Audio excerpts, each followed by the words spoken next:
try to make this work. Let's see.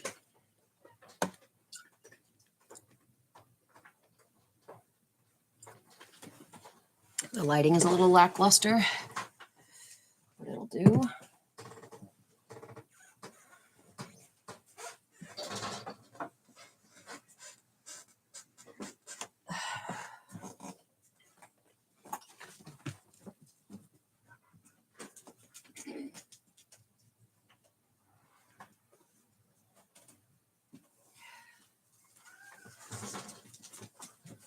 Bankers and the diplomats are going in the army. Oh, haven't they? To see them on anxious of attention. Their striped pants at ease. Where are my orange rocks?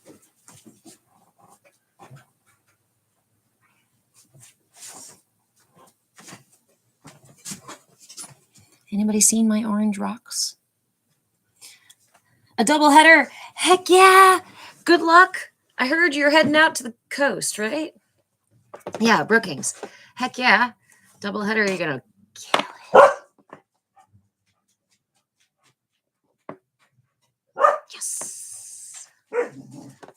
I know, Ajna. It's the creepy person. It's the creepy. Hi, kitten. All right. So let's give this a minute to get everybody to get settled in. I am gonna, you knew it. Ajna knows what he sounds like. So he goes and chases him down. Let me see.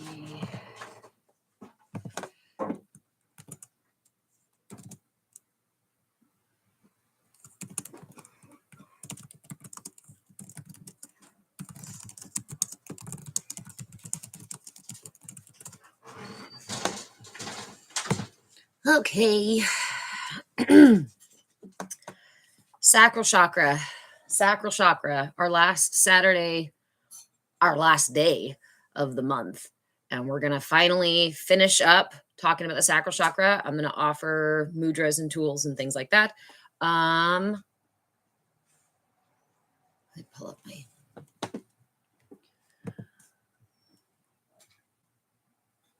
We could even do a meditation together if you'd like. I am looking for...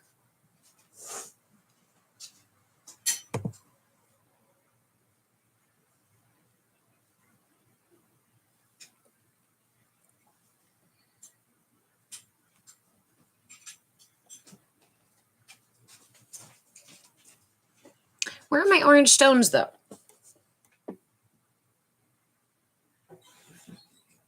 They were right here. They were right here. We'll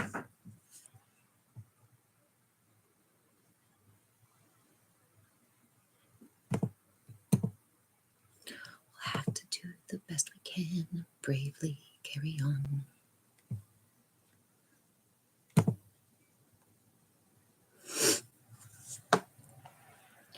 Welcome, welcome, everyone. We're just getting settled in. Just getting started.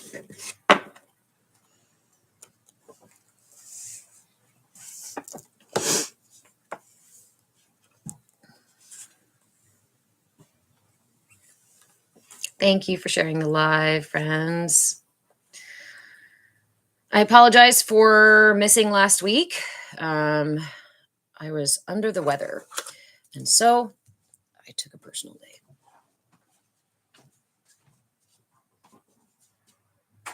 There's my orange pen. That's not my orange stones.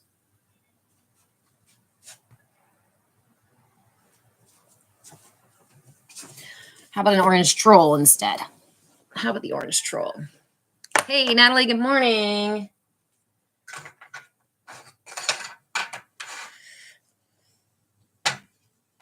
There he goes.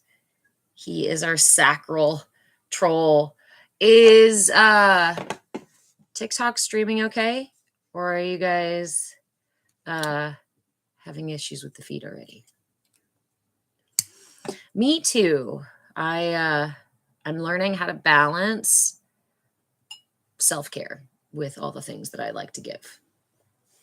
It's working well. Okay, good.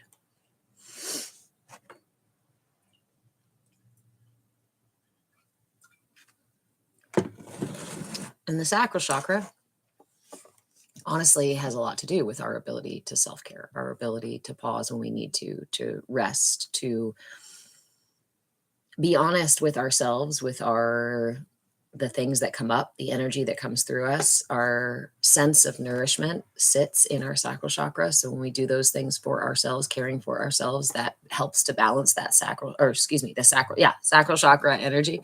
I'm so ready for the solar plexus because May seems like a long month. I'm so ready for the solar plexus. I'm ready to talk about yellow. But that's partially because my own sacral chakra is out of balance. And when it's out of balance, we deal with things like guilt and shame and whatnot. And a lot of us choose to do something about that guilt and shame. So we move up into the solar plexus. So for those of you who are new here, hello, my name is Reverend Deborah. I'm an interfaith minister, a movement facilitator, and your shenanigan shaman. I am live both on TikTok and YouTube. So if you see my eyes darting back and forth, it's because I haven't figured out how to do both of those on the same device. I used to be a very techie person, back in the early 2000s.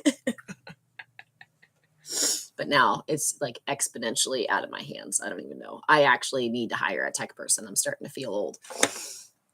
I already drank all my coffee, which means I need to go grab my water, I guess, because I'm not making more.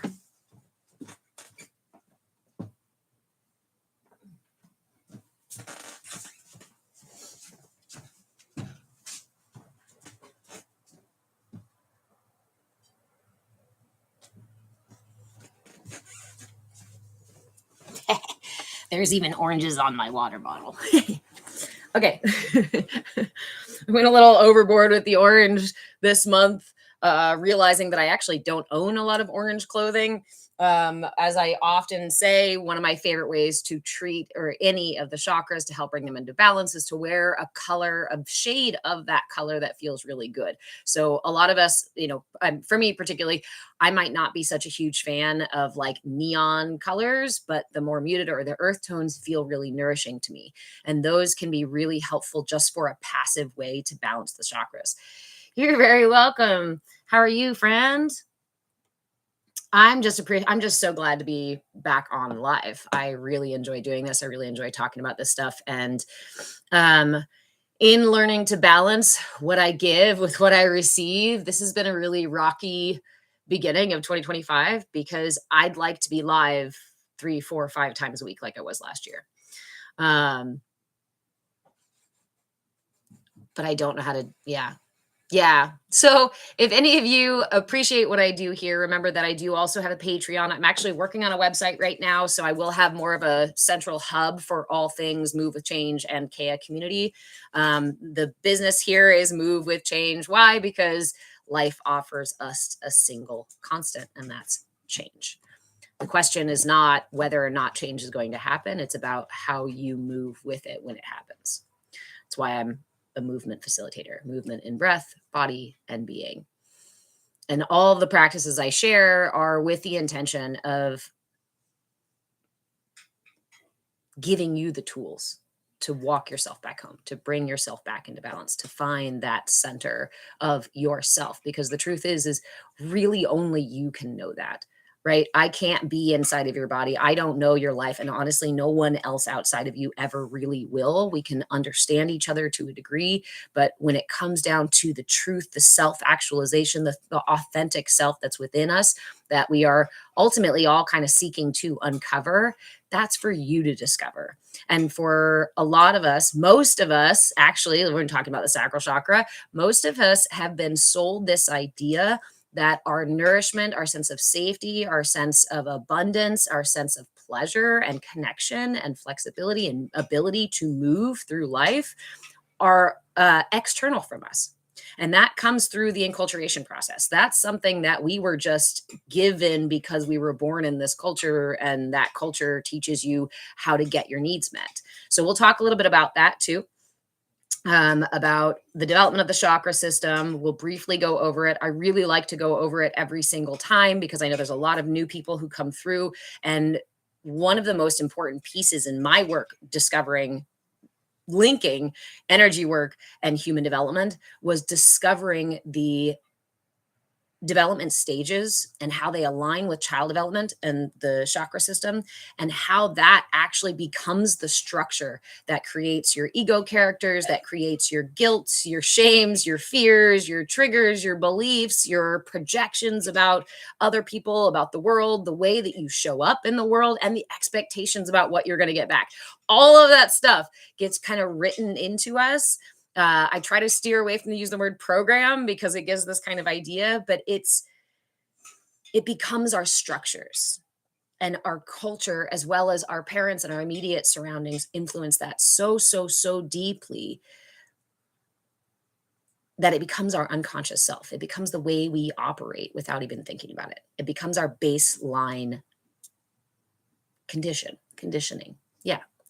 It's called the enculturation process, and nobody gets away without it, right? Like, that's how you figure out how to be who you are. That's how you assimilate into the world when you're born. You are constantly absorbing all this information through the interactions with your energy body while your system is unconscious. Okay, I get really excited because I really love this information. I'm actually putting out a book. I just need to do some final edits. I don't have a release date yet, but I'm going to go ahead and put myself on schedule for July 1st at the very latest, because it's already written. I just need to do some edits, and then I need to figure out how I'm going to kind of publish. It's probably going to be a downloadable PDF, so it makes it really accessible for everybody.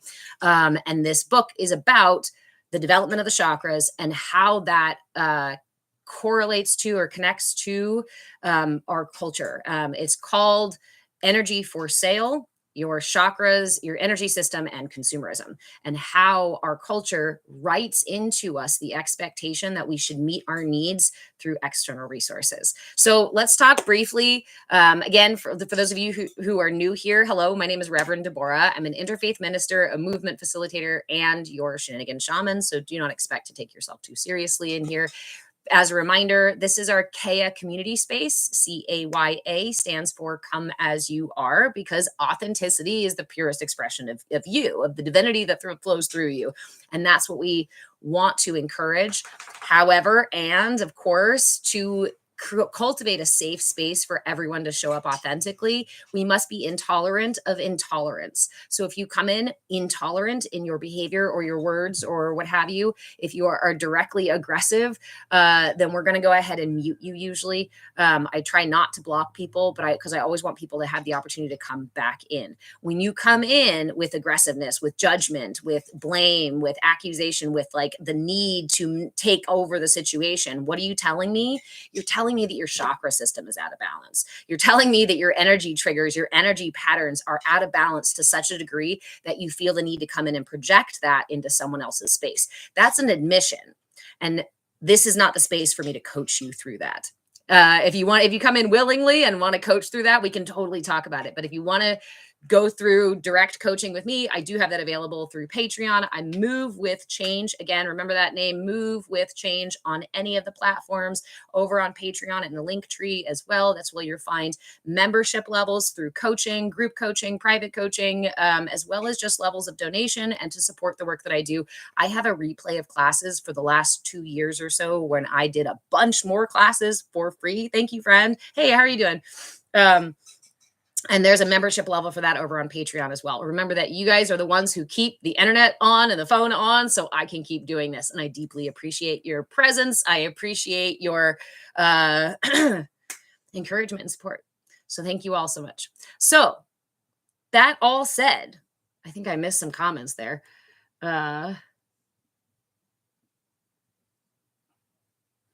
Voxtor. I started asking myself, are they trying to connect and co-create or conquer? That's a really good way to look at that. Hey, Joe, good morning.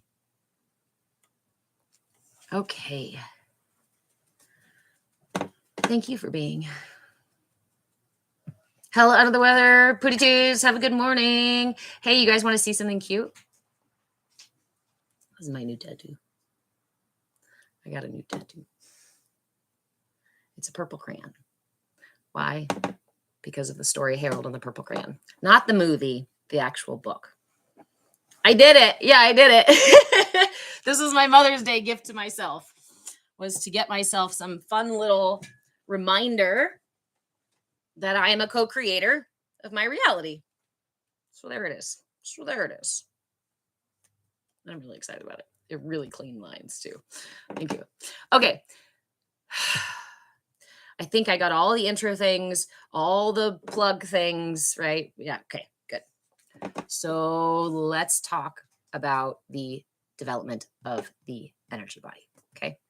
So from the moment we're born, some will say in utero. I do believe that as we're developing in utero, we do start to develop kind of the foundation for our energy body, which is the root chakra.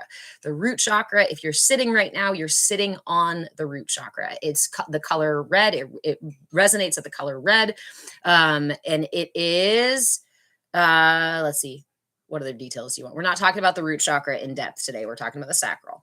So the root chakra develops between the ages of about birth to 6 months to a year. Remember, these are not like, just like child development and anything else in child development. It's not a static, oh, once they turn 2, they start doing this. And once they turn 3, they start doing this. It's more of a flexible time frame of development. And when I say development for your energy body, I am talking about your energy body learning the pattern that it settles in.